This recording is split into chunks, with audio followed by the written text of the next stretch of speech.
unlimited drama series. The cologne hit me first, something expensive and foreign that definitely wasn't mine. Nicole slipped through our front door at 11:47 p.m., her heels clicking against the hardwood like a countdown timer. I sat in my recliner pretending to watch late-night television while my insurance adjuster brain cataloged every detail that didn't add up. "How was the showing?" I asked without turning around.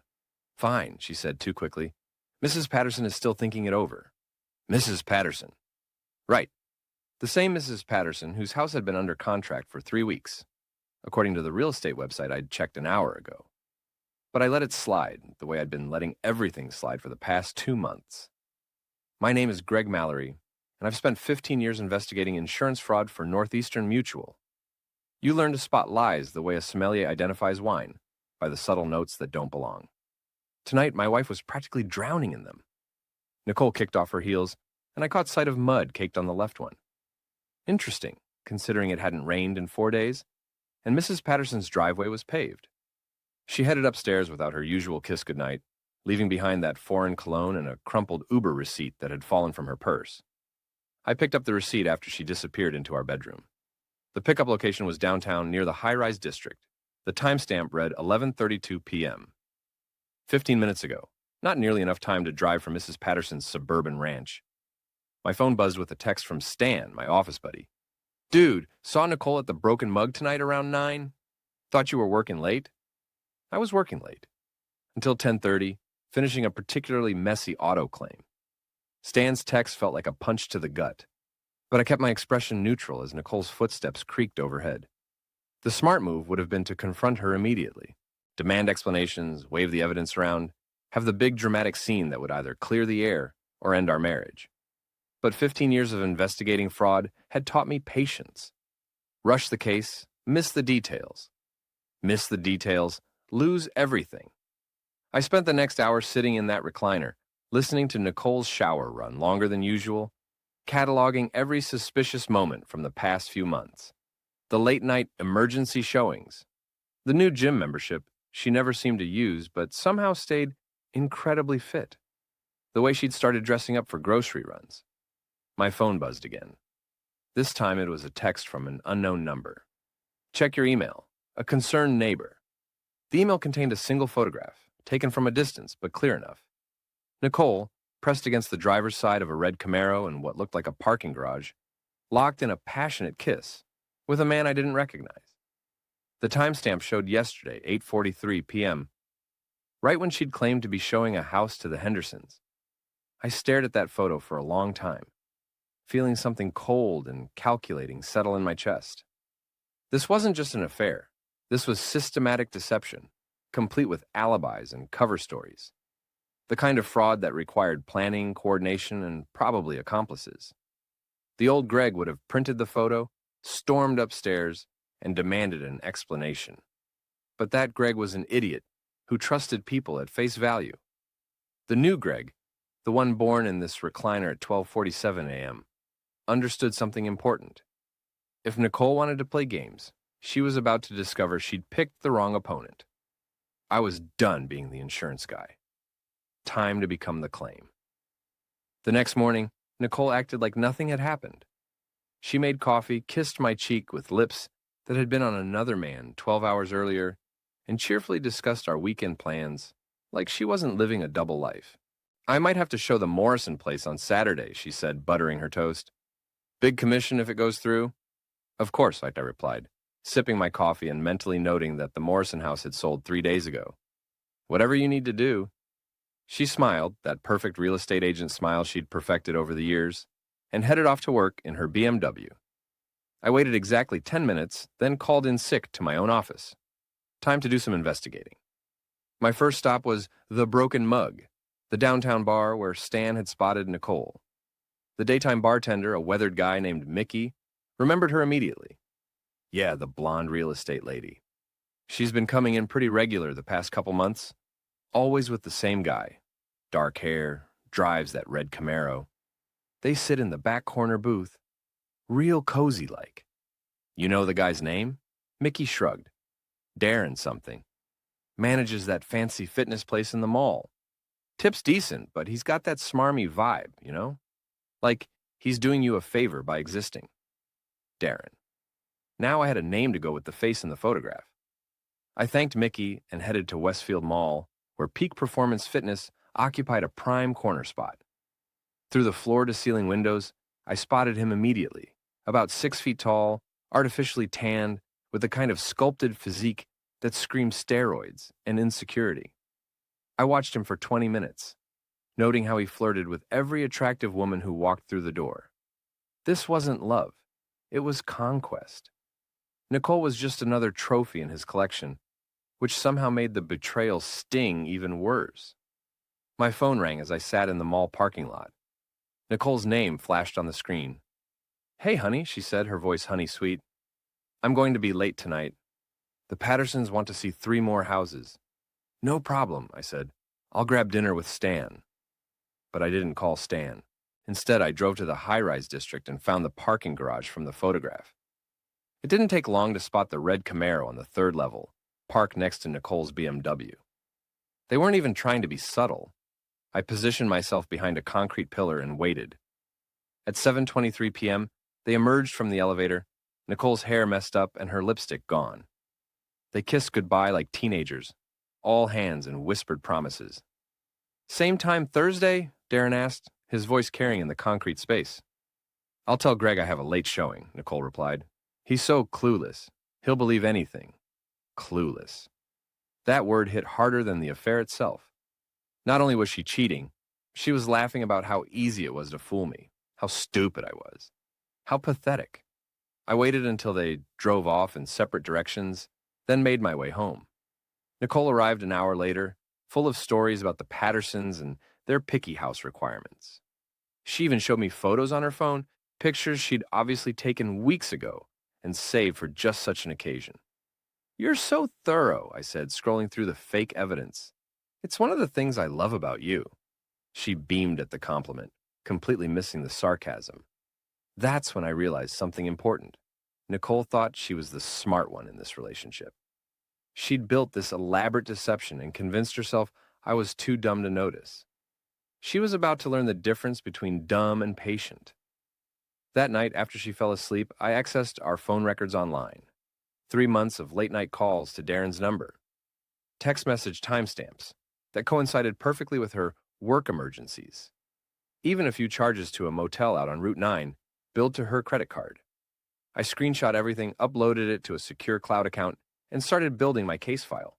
If Nicole wanted to treat our marriage like a fraud investigation, I'd give her the full insurance adjuster experience. She wanted fireworks? I'd give her the 4th of July. The opportunity came sooner than expected. Tuesday morning, Nicole was rushing around the house, gathering her things for another busy day of showings. In her haste, she left her phone on the kitchen counter while she ran upstairs to fix her makeup. I had maybe 3 minutes before she came back down. 3 minutes to confirm what I already knew and set my first trap. Her phone was password protected, but I'd watched her enter it dozens of times. Our anniversary date. She'd always been sentimental about the wrong things. The text thread with Darren was right there in her recent messages, and it was worse than I'd imagined. "Can't wait for tonight. Greg's working late again. My place this time. I have a surprise for you." "What kind of surprise?" "Let's just say you should wear that black dress I like."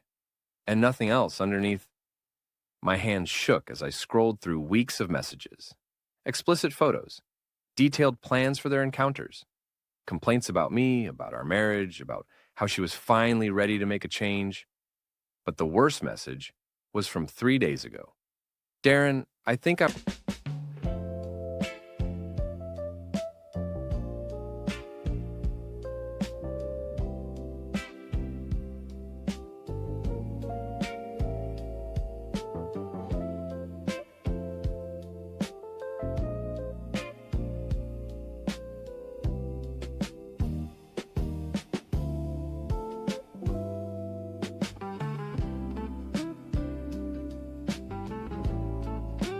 I'm ready to ask for the divorce.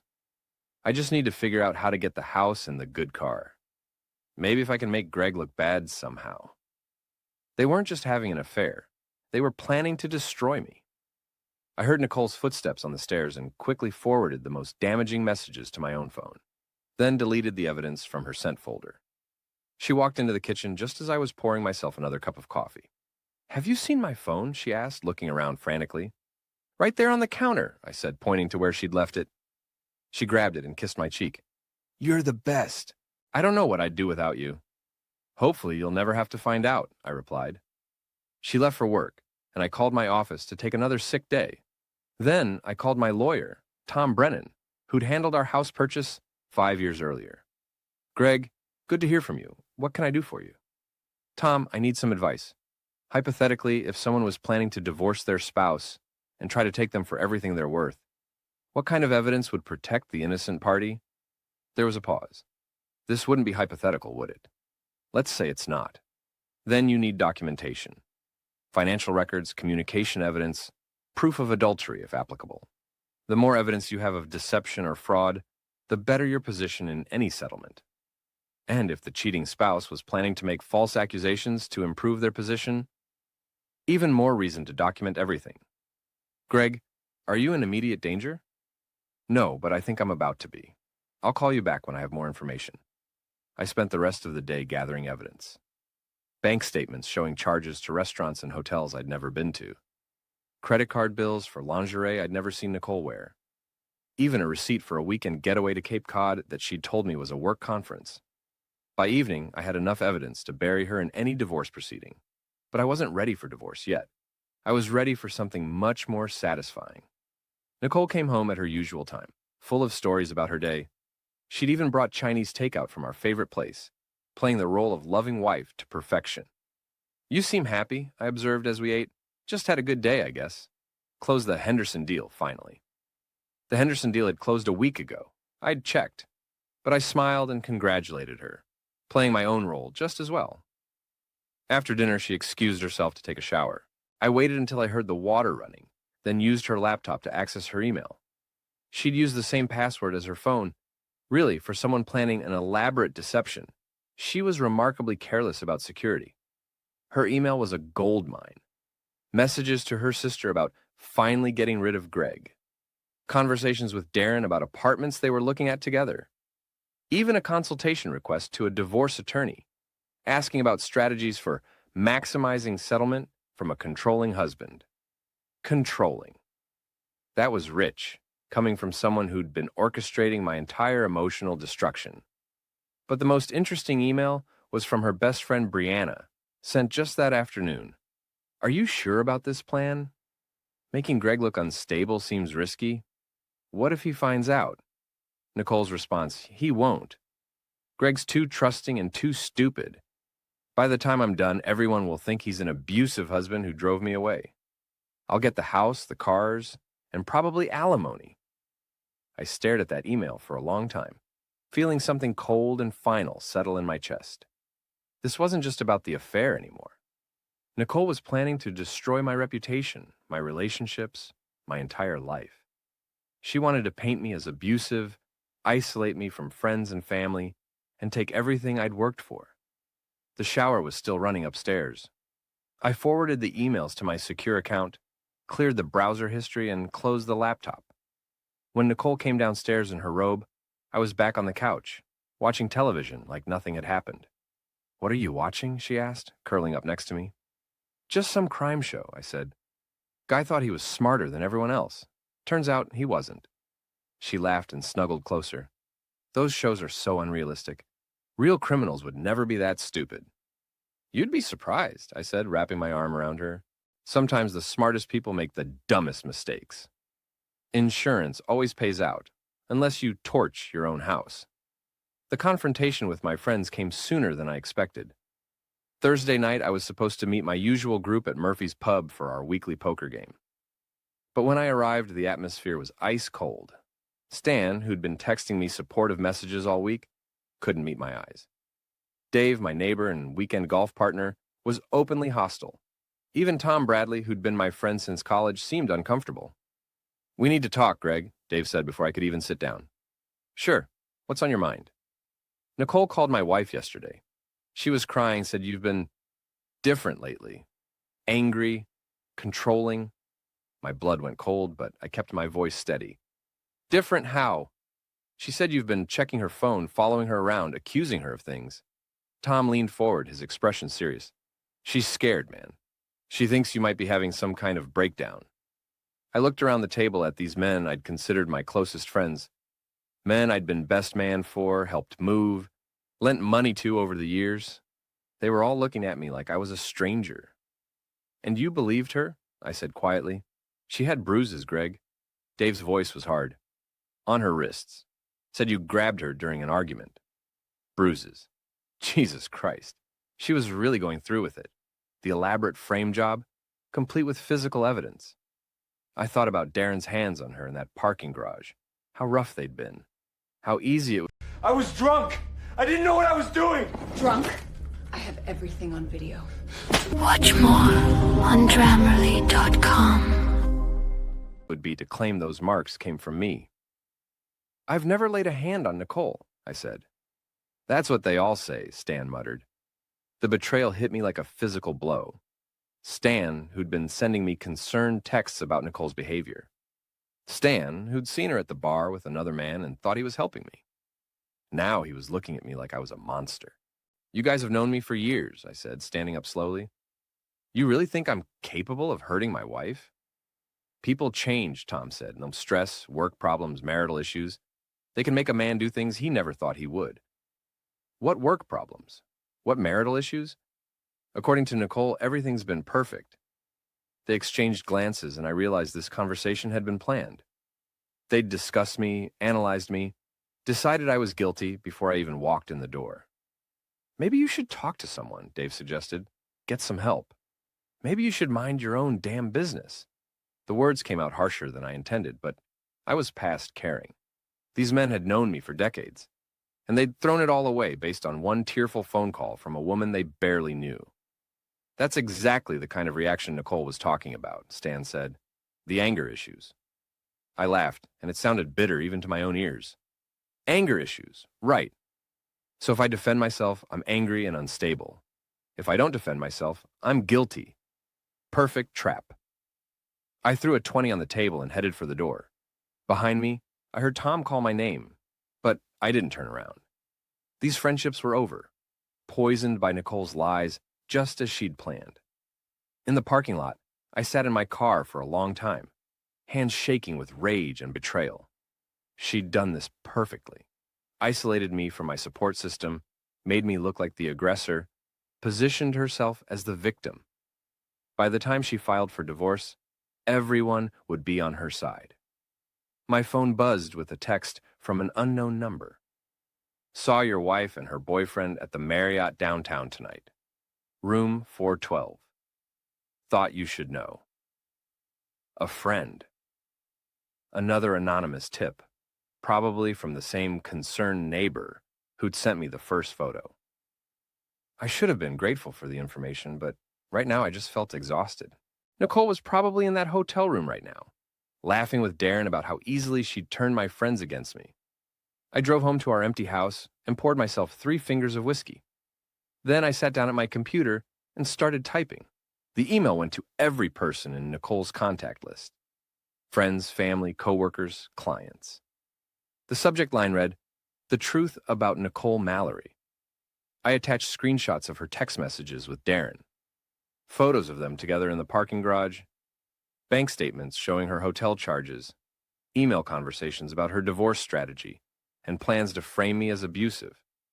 I wrote a detailed explanation of her affair, her lies, and her systematic campaign to destroy my reputation. I included the timeline of events, the evidence I'd gathered, and a simple statement. I have never hurt my wife, but she is certainly hurting me. My finger hovered over the send button for a long time. Once I pressed it, there would be no going back. Nicole's reputation would be destroyed, her career probably ruined, her family relationships damaged beyond repair. But she'd done the same thing to me first. She'd turned my friends against me, poisoned them with lies, made me into a monster in their eyes. She wanted to play dirty? Fine. Let's see how she liked being on the receiving end. I pressed send. Within an hour, my phone started ringing. Nicole's sister, her coworkers, even her mother. Some were angry, some were shocked, some were asking if it was all true. I let them all go to voicemail. At 11:47 p.m., exactly 1 week after I'd first smelled that foreign cologne, Nicole burst through our front door. Her face was streaked with tears, her perfect makeup ruined, her hands shaking with rage. "How could you?" she screamed. "How could you send those emails? You've destroyed everything." I looked up from my whiskey, studying her face. Even now, even caught red-handed, she was playing the victim, the wounded wife betrayed by her cruel husband. "I destroyed everything?" I asked calmly.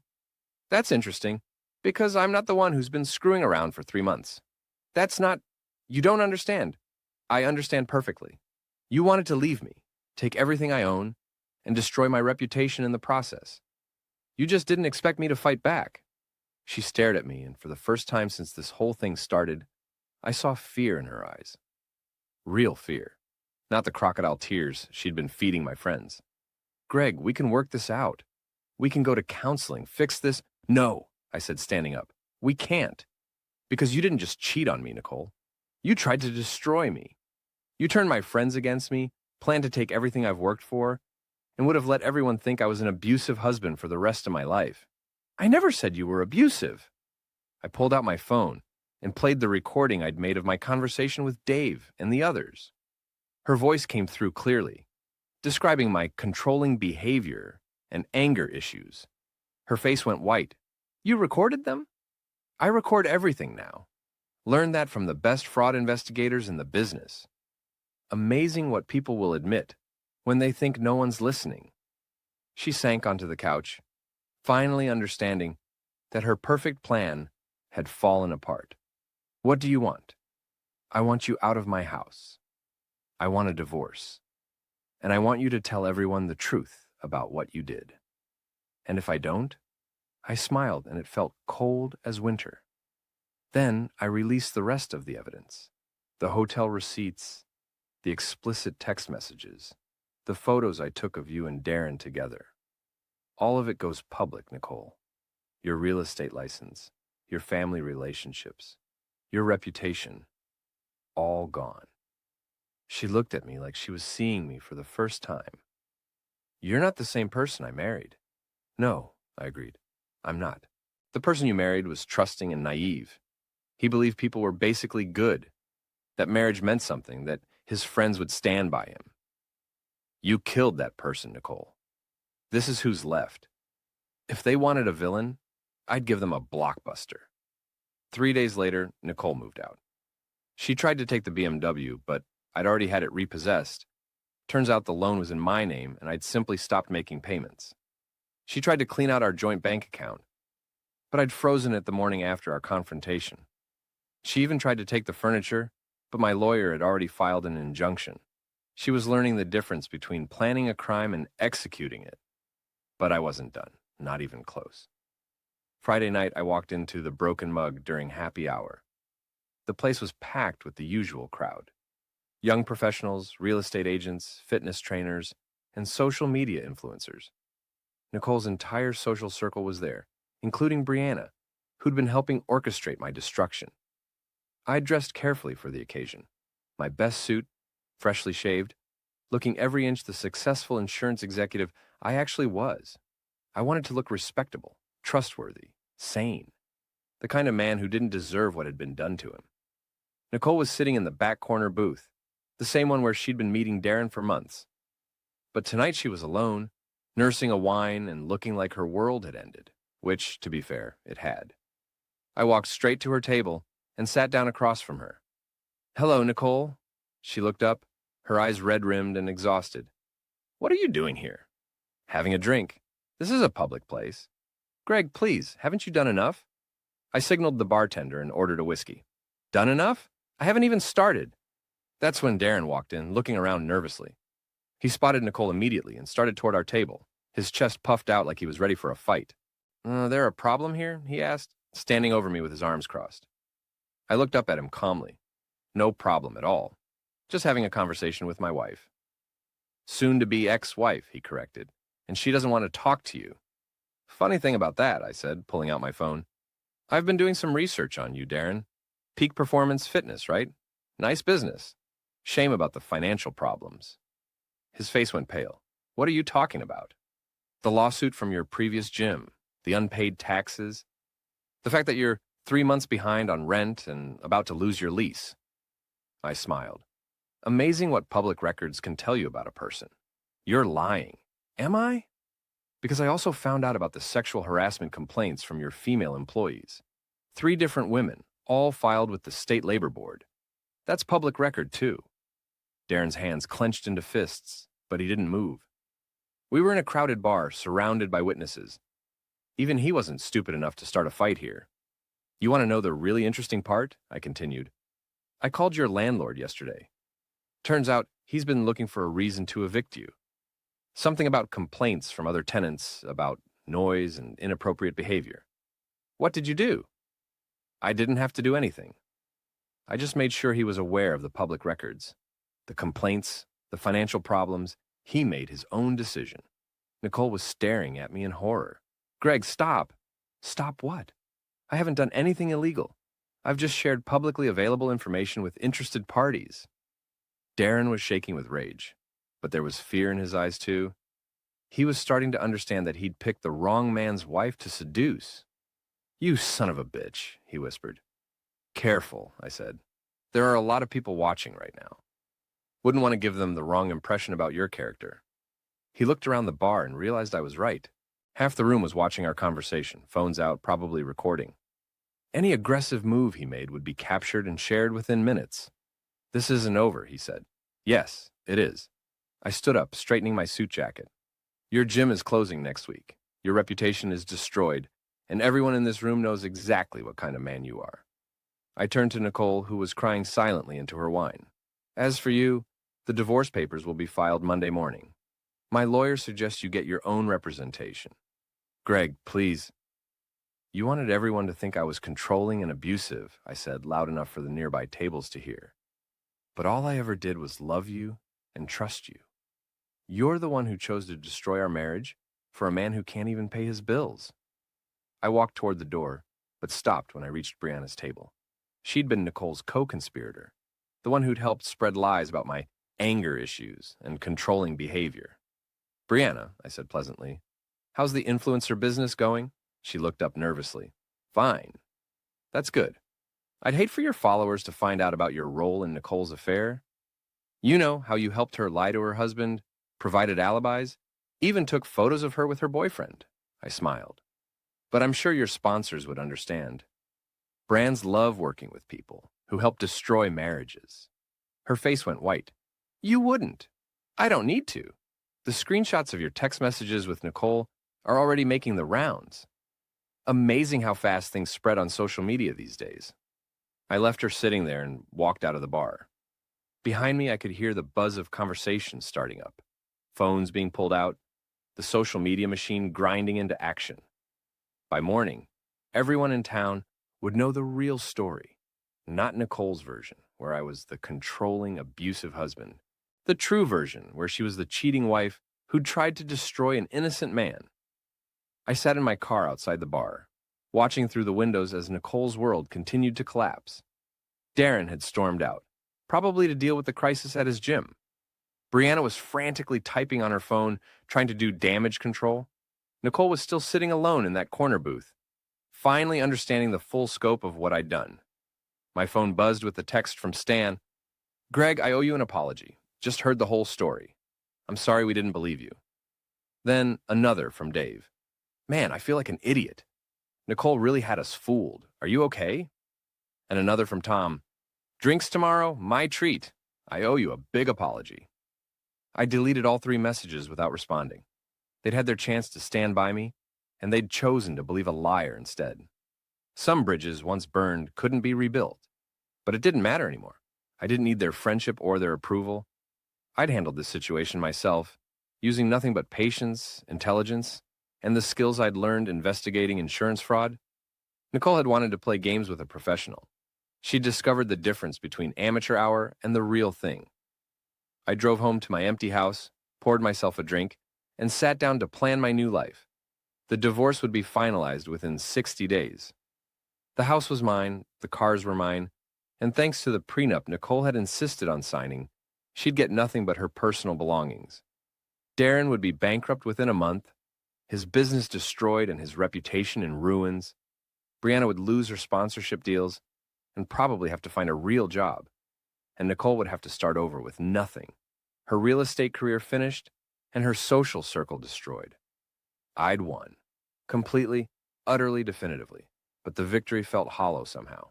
I'd spent 15 years building a life with someone who'd never really loved me, surrounded by friends who'd never really known me. All of it had been an illusion, as fake as the alibis Nicole had constructed for her affair. The old Greg would have been devastated by that realization. But the old Greg was gone, killed by betrayal and replaced by someone harder, smarter, and infinitely more dangerous. Someone who understood that trust was a luxury he could no longer afford. Someone who would never be fooled again. Revenge isn't about getting even. It's about making sure they never forget and never recover. No refunds, sweetheart.